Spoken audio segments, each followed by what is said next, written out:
probably the most important topic on any fitness journey, and timely in the run up to Christmas when people go ballistic with food and alcohol. Most people I meet tend to fall into two categories. They are either in shape and sacrificing the foods they love to stay in shape, or they're unhappy with their shape but settle because they're not willing to give up the foods they love. The truth is, this doesn't need to be an either or scenario.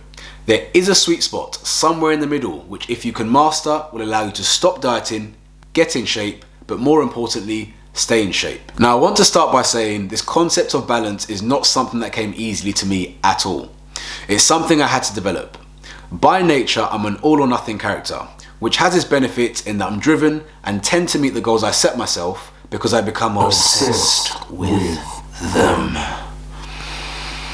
However, the main drawback to this personality type is that if I do stumble over a destructive habit, I tend to do it to the nth degree. So let's say you offered me a slice of pizza. I'd rather have the whole pizza or nothing at all, because one slice feels like a complete waste of time. Which explains why I was chubby. So this was me about a year into my fitness journey, around 2005. Now believe it or not, I was still training here. However, I began to notice that my all or nothing relationship with food was holding me back from achieving my goals. So in true all or nothing fashion, I began to go on an extreme diet.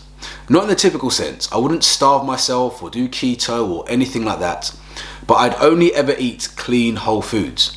So no sweets, no junk food, no treats, not even birthday cake. Now I did this for about 9 years and got in pretty decent shape doing so. But because I hadn't learnt moderation and I always ate clean, when I did have a sweet treat, it would trigger the feeling of guilt and would typically be consumed in excess. Now you've probably heard the statement, nothing tastes as good as skinny feels. Now with that context, this statement is toxic.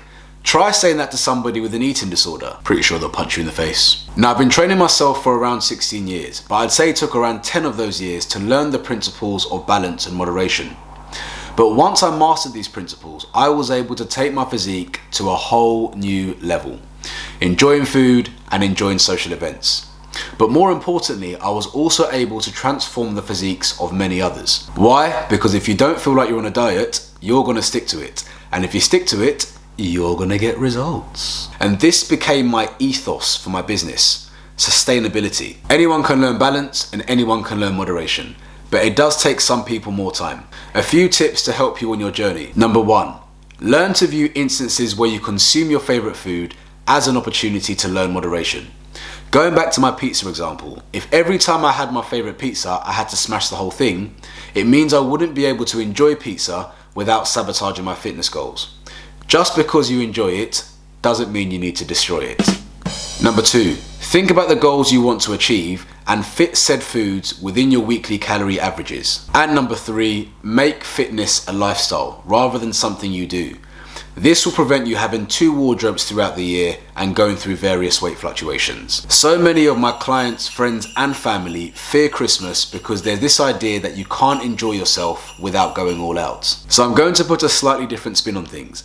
Over Christmas, have what you want in moderation, make it work within your weekly calorie goals, and don't feel guilty about it. Thank you so much for listening. Hope you found that helpful. Like, subscribe, leave a comment below. Let me know your thoughts.